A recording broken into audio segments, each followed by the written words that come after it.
बरसात की उस अंधेरी रात में रमेश अपने गांव लौट रहा था। शहर में नौकरी से छुट्टी मिलते ही वो साइकिल लेकर घर के लिए रवाना हो गया था। रास्ते में एक पुराना जंगल पड़ा, जिससे होकर गुजरना हर किसी को डरावना लगता था। लेकिन रमेश को इन बातों पर विश्वास नहीं था। वो बोला, डर किस बात का, भूत वूत कुछ नहीं होते। जंगल में घुसते ही हवाओं का रुख बदल गया। तेज हवा चलने लगी और दूर दूर तक किसी परिंदे की भी आवाज नहीं थी। चारों ओर सन्नाटा था। साइकिल की घंटी की आवाज भी मानो डूब रही थी। तभी अचानक एक सफेद साया सामने आ गया। रमेश की साइकिल खुद ब खुद रुक गई। वो घबराया, लेकिन खुद को संभालते हुए बोला, कौन हो तुम? साया कुछ नहीं बोला। वो बस धीरे धीरे रमेश की ओर बढ़ता गया। रमेश पीछे हटने लगा।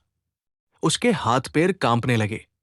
साया पास आया और बोला, क्यों आए हो इस रास्ते से? तुम्हें मना किया गया था। रमेश को समझ नहीं आया कि ये कौन बोल रहा है और उसने कब मना किया। तभी उसे याद आया, दादी हमेशा कहती थी कि इस जंगल में रात को मत जाना।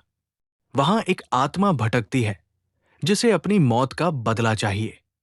रमेश भागने की कोशिश करने लगा, लेकिन साइकिल का टायर पंचर हो गया था। वो दौड़ पड़ा, लेकिन कदम भारी हो रहे थे। साया अब उसके पीछे पीछे उड़ता हुआ आ रहा था। अचानक रमेश को एक मंदिर की घंटी की आवाज सुनाई दी। वो आवाज की दिशा में दौड़ गया और मंदिर के भीतर घुसते ही वो साया गायब हो गया।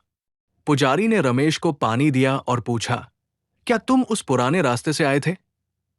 रमेश कांपती आवाज में हाँ में सिर हिला दिया।